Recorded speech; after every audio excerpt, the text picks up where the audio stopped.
Friends, மாவாட்டியே கிட்டத்தட்ட 20 நாளைக்கு மேலே ஆச்சுங்க. ஃப்ரீசரில் இருந்த கடைசி மாவு வரைக்கும் நான் எடுத்து யூஸ் பண்ணிட்டேன். சரி இனி விட்டா சரியாகாது தான் அரிசி உளுந்தெல்லாம் ஊற வச்சு இன்றைக்கி மாவாட்டுற வேலையை ஸ்டார்ட் பண்ணிட்டேங்க. என்னன்னு தெரில, தான்விக்கு 1 வாரத்துக்கு மேலே பார்த்திங்க அப்படின்னா உடம்பு சரியில்ல. நல்லா தான் இருந்தால் திடீர்னு காய்ச்சல் அடிச்சது. அதுக்கப்புறம் 2-3 நாள் கழிச்சு அப்படியே வாமிட் வர ஸ்டார்ட் ஆச்சு.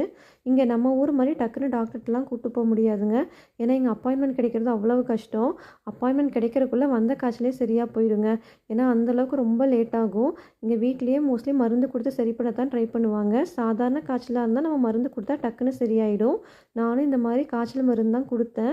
காய்ச்சல் சரியாயிடுச்சு. இருந்தாலும் இன்னும் கொஞ்சம் கிராங்கியாக தான் இருக்கா. அதுவும் 1 வாரத்துக்கு மேலே ஆச்சுங்க சரியாகிறதுக்கே. அதனால தான் நம்ம சேனலில் பார்த்திங்க அப்படின்னா டெய்லி ஷார்ட்ஸ்லாம் நான் போஸ்ட் பண்ணாமல் ஆல்ரெடி எடுத்த ரெசிபி வீடியோஸ் தான் போஸ்ட் பண்ணிகிட்டு இருந்தேன். ஏன்னா எந்த ஒரு வேலையுமே செய்ய விட மாட்டேங்கிறாங்க. அவள் தூங்கும்போது தான் நான் வேலை செய்கிறேன். மற்ற நேரமெல்லாம் அவள் கூடயே இருக்கணும்னு சொல்கிறா. இந்த டாக்டர் விஷயத்தை பற்றி நான் இன்னொரு வீடியோவில் விளக்கமாக சொல்கிறேன்.